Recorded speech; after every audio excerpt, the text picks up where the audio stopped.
5 days from now, Jeff Brom and the Purdue Boilermakers will kick off their season in Reno against the Nevada Wolfpack. During this offseason, which is getting shorter and shorter, Brom's staff is busy securing their 2020 recruiting class. The latest commitment, Louisville, Georgia native Kydron Jenkins. The inside linebacker, the 12th commitment in the class for the Gold and Black. Jenkins chose the Boilermakers over Missouri, Navy, and Appalachian State, among others. This marks the 10th three-star commitment for Purdue in the class. Thank you for that piece, Mary. Continuing our coverage of the unsolved bank robberies in the Lafayette area, the man responsible is behind bars today. I went to the Tippecanoe County Courthouse to get some answers from the now separated couple. Fast Track News spoke with the father, Michael Barnett's legal team, who says they feel overwhelmed.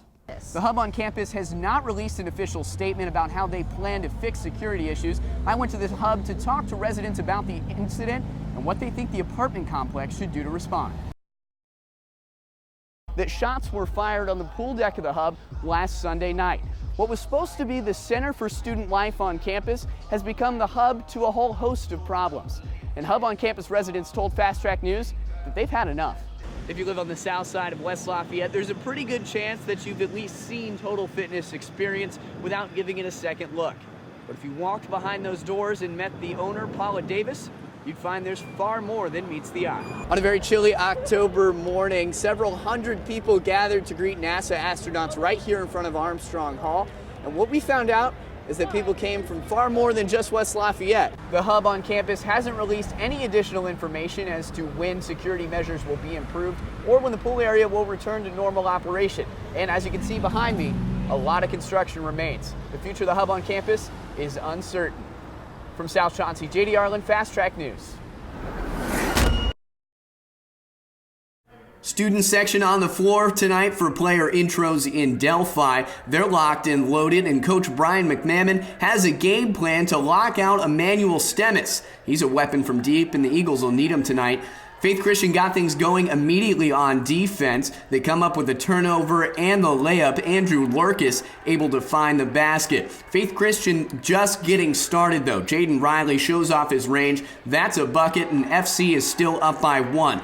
But that's all they needed for Delphi's Jordan Roth to wake up. He had himself a night. Delphi down by 2 in the second quarter. Great ball movement here. Roth gets it back. That mid-range jumper is good. That puts the Oracles in the lead. Now just before the half, Faith Christian down by 3. Joel Hayes finds Stennis alone at the top of the key.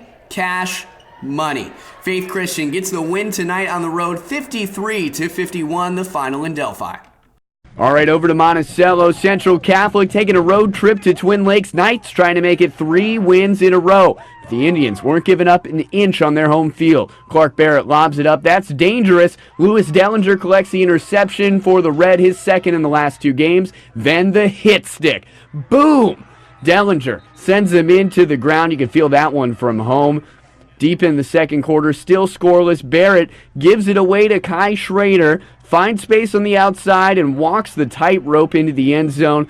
First touchdown and only touchdown of the night for both squads. It was a defensive battle in Monticello, but the Knights edge out Twin Lakes 13-6, and they now have a winning record at 4-3. Over to Frankfort. Great scene at Clinton Prairie with fireworks at halftime. Gophers hosting the 8-0 Eastern Comets on senior night. Eastern in pursuit of a conference title. They needed a win to clinch, and they delivered in shutout style. Lead 27 at half. Nolan Grubb under center tosses it to Ethan Jones on the slant. Jones crawling for a few more yards. That'll move the chains. Chain Gang had their work cut out for him tonight. Next play, Grubb fires to a wide-open Jones, make that 34-0. Clinton Prairie left their starters in for most of the game, so Cade Osborne takes the snap. Boom! Obliterated. 4 seconds later by Jaden Hanna. Comets are the 2019 HHC regular season champs. 34-0, the final tonight. Delphi took a road trip to Michigan Town to play Clinton Central. What they didn't know is that they'd be battling the elements as well. Ponchos are in style for those gathered at Clinton Central tonight, and Oracles didn't waste any time at all. Isaac DeKalb's in for 6. Delphi would hold on to that lead for the rest of the game.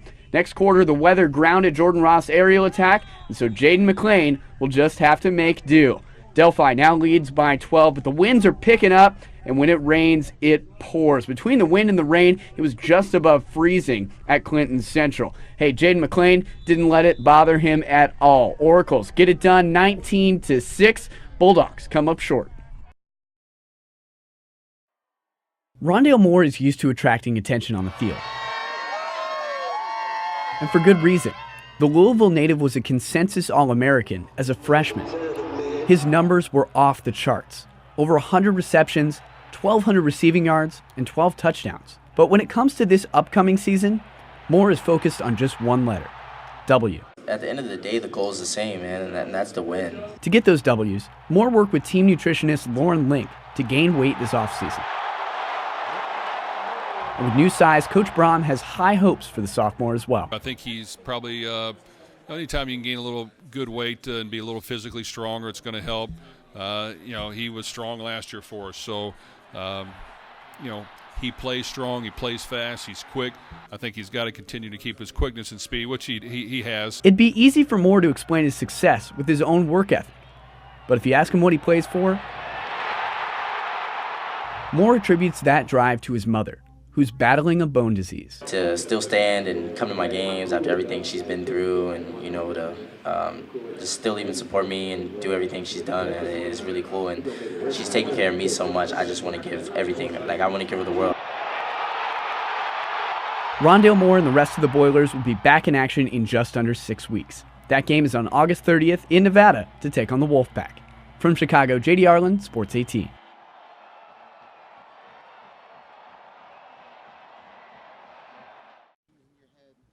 The West Lafayette High School football team hasn't lost a game in over a year.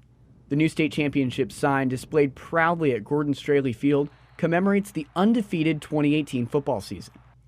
Last year, the Westsiders were undeniably kings of the 3A division. But with 2019's campaign just over 2 weeks away, one question remains. Now what? The Red Devils lost a number of key positions to graduation, most notably top 25 defensive lineman and current Purdue Boilermaker George Karloftis. In combination, last year's seniors put up over 4,000 yards of offense.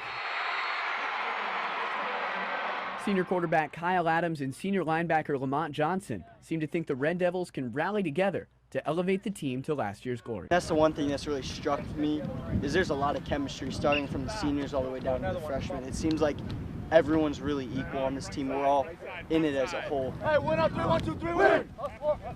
It's definitely different. The chemistry is coming together more. We're working as more of a team. I feel like together, as a unit, we're pushing each other. The defending state champion Red Devils have 2 weeks to perfect that formula until they open their season at Lafayette Jeff on August 23rd at 7 p.m. From the West Side, J.D. Arland, Sports 18. To say they were shocked would be an understatement. They are still bewildered as to why they're even placed in this position. Michael and Christine Barnett pleaded not guilty in their child neglect case in late September. The couple is accused of leaving an adopted Ukrainian girl in Lafayette and then moving to Canada without her. But the Barnetts claim she was no child at all. And Michael talked about her disturbing intentions on the Dr. Oz show. The first time she tried to poison her. One day Natalia was being smiley and happy and I want to be a part of the family, and she decides that she's going to help do the dishes. Christine's got her coffee mug sitting on the table. She's happy that she's being a part of the family. Christine turns her back to go to another room and get something. By the time she returns, Natalia's already poured a whole bunch of Pine Sol into the coffee. When confronted about it, it was a plain and simple matter-of-fact answer, a very thought-out adult answer. I'm trying to kill you. Christine Barnett has since requested to return home to Florida, something she wouldn't be able to do until the trial. Michael Barnett requested his address be redacted from public record, citing a safety concern. The Barnetts believe they're the victims in this case. I think it is clear from the discovery that we, an investigation we have conducted, it is clear in our mind that they are in fact the victims of a fraud or ruse perpetrated upon them back when they were first requested to adopt this individual that was alleged to have been a child, when in fact she was not.